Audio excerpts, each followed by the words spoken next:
So what I think that would benefit the D&D as a whole, here is a hot take. I think that fighters, or not just fighters, but melee combatants in D&D should have a whole spell casting system, right? Except it's not spells. It's just the same exact system, but just for fighters, right? With spellcasters, they have different kinds of spells at different levels of complexity. That's either ranged or touch or used on themselves in order to induce an effect, right? Now, fighters can do the exact same thing. They can use ranged attacks. They can use melee attacks. We've already been shown, just like in the second wind, that they can imbue an effect within themselves with their own will and prowess and skill. And so why not make a whole fleshed out system that would do a similar kind of customizability and pick and choose list that spellcasters have, right? And I think this would fix a lot. One, because I think a lot of people do recognize the disparity between like a melee, the melee side of D&D and the spellcasting side of D&D, where spellcasting sides can tend to be on the stronger side in comparison, right?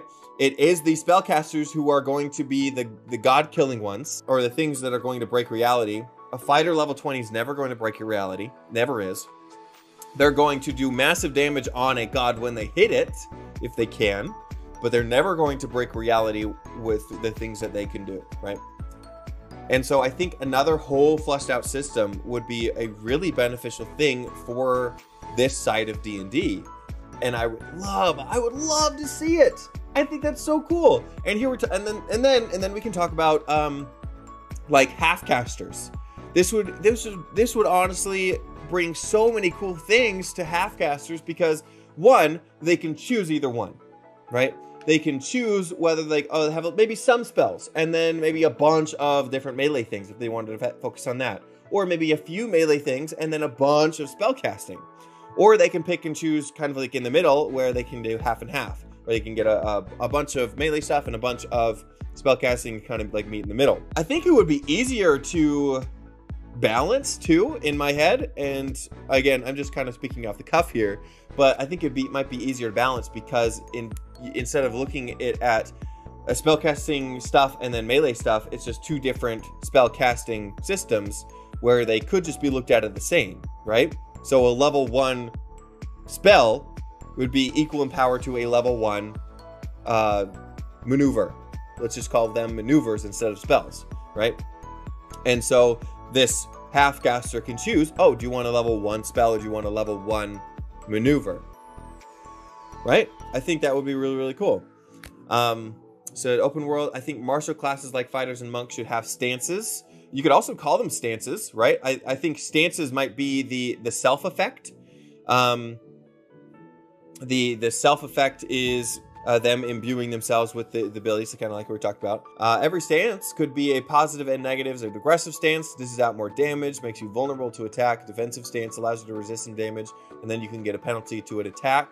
Yeah, maybe that's something like a rage could do. Like if you're raging, you could elongate your maneuvers when you take a stance, because you're like situated in that emotion or that power or that stance.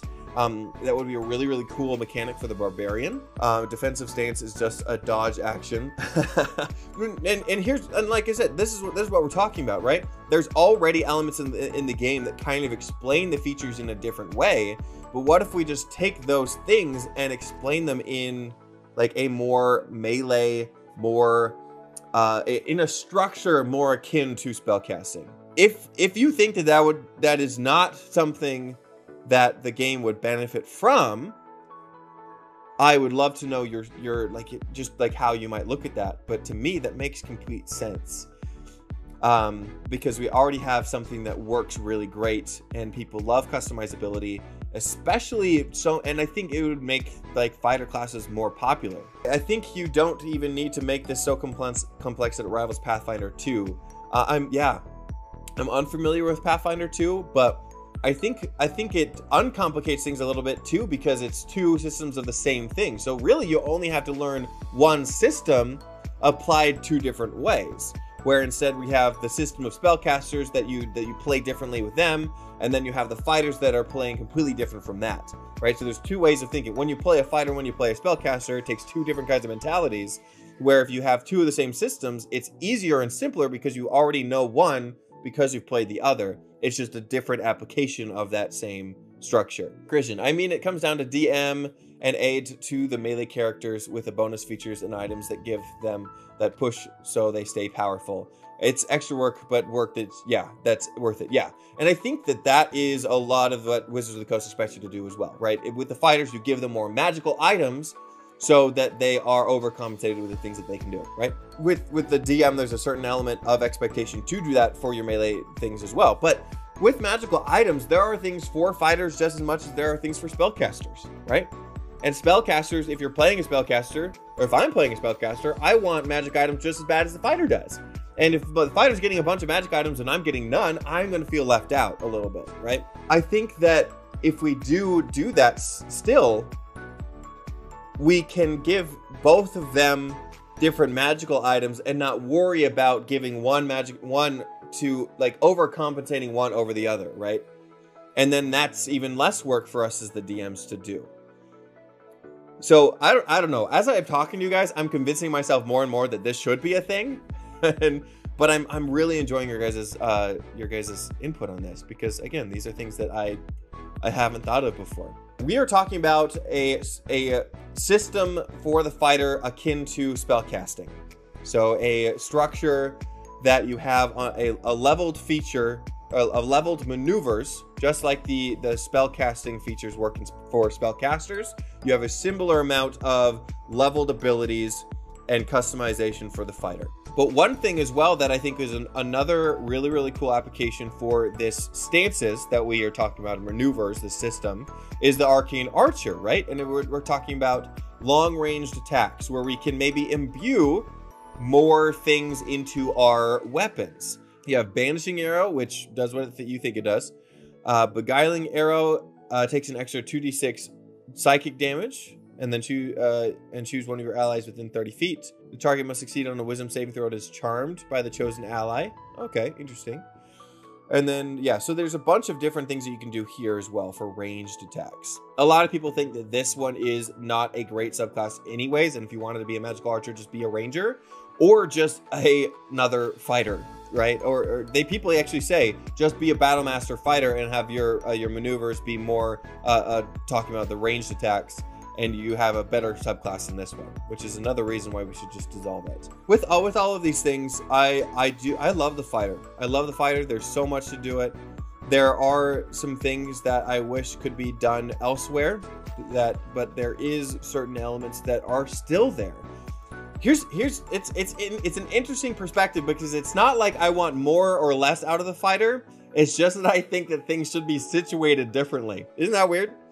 So I just think that some things should be over here while other things should be over here, and maybe if we want to, we can build upon that as well.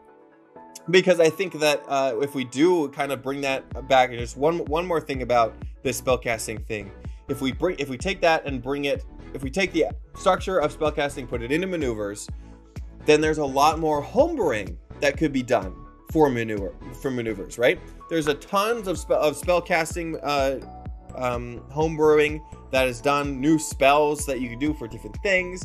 I think it would be so fun to see the creativity in a community for the fighter, and seeing what all things that can be done there, see what kind of influences that we can bring in. Tons of fighting styles.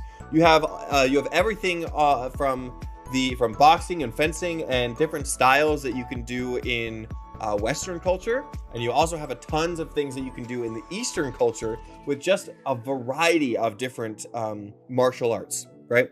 Karate, Kenpo, Taekwondo, Capoeira, things like that, where you can just take elements of theirs that make them different and put them into where this would be on like a power level scale over here.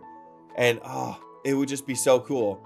And where you would originally maybe have to make an entire subclass on one of these fighting styles, instead you can make a fighter that is that could be maybe magical. in a similar way, and then also still have those fighting styles that you can choose from. More ability to mix and match and create something unique, and also have all the inspiration from different elements of the world.